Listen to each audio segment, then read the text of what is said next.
vous avez cofondé en 2002 l'AIRF, alors que vous étiez vice-président de la région Rhône-Alpes. Quel est pour vous le rôle aujourd'hui des régions dans le développement de la francophonie ? Je crois qu'il est important parce que le fait de décentralisation existe partout. C'est sur ce constat-là que j'ai cru utile de réunir les régions francophones parce qu'on a un avantage. Ce sont des régions, c'est-à-dire c'est le premier État infra-étatique, même si ça s'appelle autrement, dans chaque État, et puis francophone, mais parce que ça nous crée des liens, puisqu'on se parle les uns les autres dans la même langue, et assez généralement on est géré par le même droit public. Donc j'ai donc créé ça avec un sénateur président de région du Maroc et le président de la région de Tombouctou pour bien montrer que ce n'était pas une création française. L'objectif de la francophonie, elle ne peut pas vivre sans que la France s'implique, mais ça ne peut pas être que la valorisation de la France. Il n'y a aucun recours à un colonialisme, ou, je sais pas, une espèce de passéisme ou de nostalgie du passé. La francophonie, c'est un ensemble de gens qui partagent la langue, des valeurs, des formations, des normes, et qu'il convient de faire vivre. Et à ce titre-là, les régions sont ce qu'il y a de plus près en formation, je dirais, administrative de la population. Il y a les communes, et assez généralement, au-dessus maintenant, beaucoup de pays ont passé le cap du département et sont constitués en régions. Donc l'objectif, c'était aussi d'être les avocats de la décentralisation au sein des pays. Qui était en train d'arriver à ce cap, mais qui arrivait que parfois des lenteurs. Mais avec un axe quand même nord, sud-sud, là, pour le coup.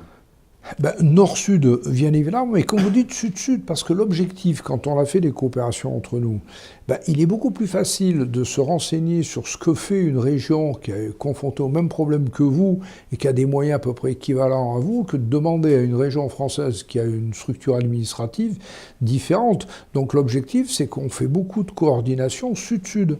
Et avec ou sans l'aide, c'est pas du tout le système habituel. Toi, tu as des besoins, moi j'ai l'argent. C'est absolument pas ça la philosophie de l'AIRF.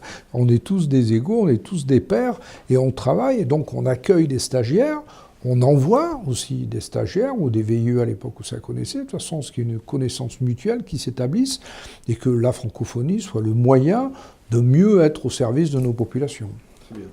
Alors, vous avez œuvré récemment pour la francophonie au sein du Parlement européen, en réactivant ou en réunissant à votre initiative un certain nombre de députés autour de la francophonie. Pouvez-vous nous en dire quelques mots ? Oui, il y avait une section des députés francophones qui, malheureusement, avait perdu un peu d'activité. Et j'ai considéré qu'au sein de l'Assemblée parlementaire francophone, qui, comme son nom l'indique, réunit des députés et des sénateurs de tous les pays de l'OIF, on a une caractéristique. Il n'y a pas des députés de l'Union africaine. Par contre, il y a des députés européens. Donc il était important de constituer une section au sein de l'APF de façon à ce que l'Europe soit représentée. Et dans les 27 pays de l'Union, vous avez beaucoup de francophones. Vous avez beaucoup de députés qui partagent cette langue. Donc c'était important de les faire vivre au sein de cette APF. D'accord. Il y a combien de députés européens aujourd'hui ? Alors, je suis incapable de vous les chiffrer au point près, parce qu'il y a déjà tous les Français, la quasi-totalité des Belges et des Luxembourgeois, mais ce n'est pas du tout ça l'objectif. Ce n'est pas de faire le nombre. Je suis en train de recenser des députés européens francophones dans 27 pays, de façon à ce qu'il y en ait au moins un par pays, de façon à ce qu'on soit vraiment représentatif de l'Union européenne. Donc, ce n'est pas du tout une course aux chiffres, c'est plutôt une course à une réelle représentativité pour démontrer que le français est une langue qui est encore partagée par un certain nombre de parlementaires. Très bien. Vous avez été député européen pendant de longues années. Vous êtes revenu à l'Assemblée récemment. Est-ce que vous pouvez tirer un bilan de ces 10 années et plus passées ? Est-ce que les choses ont changé depuis votre retour ? Objectivement, les choses n'ont pas vraiment changé. En matière de francophonie, il y a moins de francophones qu'avant, me semble-t-il. Notamment, ça tient à l'ouverture, où il n'y a pas une tradition nécessairement estonienne ou lituanienne d'apprendre le français, alors qu'on pouvait l'avoir un peu plus dans les pays de l'Europe de l'époque. Mais en dehors du point de la francophonie, ça n'a pas changé, et c'est toujours aussi agréable comme mandat, pour une raison qu'en France, on ne comprend pas, et qui, à mon avis, est consubstantielle de la vie politique, c'est l'absolue nécessité de rechercher les compromis. En France, vous avez une majorité à l'Assemblée nationale, tout ce que dit la majorité c'est bien, tout ce que dit l'opposition c'est pas bien, vous votez, les choses passent. C'est pas du tout le cas ici. Ici, aucun parti n'est majoritaire. Donc quand vous avez un rapport, si vous voulez que votre rapport passe à l'Assemblée, il faut aller rencontrer les rapporteurs fictifs des autres groupes, discuter avec eux, accepter une partie de leur position, expliquer la vôtre. Et en fait, je crois que la vraie vie politique, c'est ça. C'est pas j'ai raison, t'as tort parce que t'es minoritaire, c'est ben, voilà, moi j'ai la charge de ce rapport, qu'est-ce que vous en pensez? Et on s'aperçoit au fond que dans l'Union européenne, il n'y a pas de différence idéologique profonde. Et vous voyez bien d'ailleurs les rapports, ils ne sont jamais votés avec les mêmes majorités. Parce que le rapporteur en titre, il est allé chercher sa majorité. Et cette pratique législative, qu'on ne retrouve pas à l'Assemblée, ou pas plus en France qu'ailleurs, moi je l'ai beaucoup appréciée pendant les 10 ans de pratique, et je continue à l'apprécier depuis mon retour. D'accord. Est-ce qu'il y a une francophonie diplomatique et économique à Bruxelles? Objectivement, oui et non. Moi, mon grand regret, c'est qu'il n'existe pas de diplomatie européenne stricto sensu. Je sais bien qu'on a une vice-présidente de la Commission en charge de ça. Mais imaginez la puissance de la diplomatie européenne si elle s'appuyait réellement sur les réseaux de la francophonie, de la lusophonie, de l'hispanophonie et de l'anglophonie. Il n'y a pas un pays au monde où nous n'aurions pas des liens affectifs, anciens, historiques, avec un des pays d'Europe.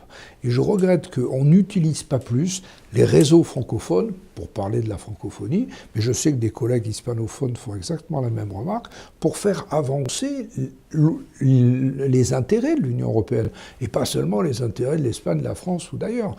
On devrait s'appuyer sur ces réseaux, et notamment en aidant à une formation des élites, avec des normes qui nous soient communes, avec voilà, de se servir comme capacité d'influence de ces réseaux. Et malheureusement, c'est pas encore assez structuré. C'est d'ailleurs aussi une des raisons qui va m'amener, après la recréation de la section, à faire valoir au sein de l'Union européenne le fait que la francophonie, mais je sais que je dirais la même chose de mes collègues lusophones ou hispanophones, et l'anglais.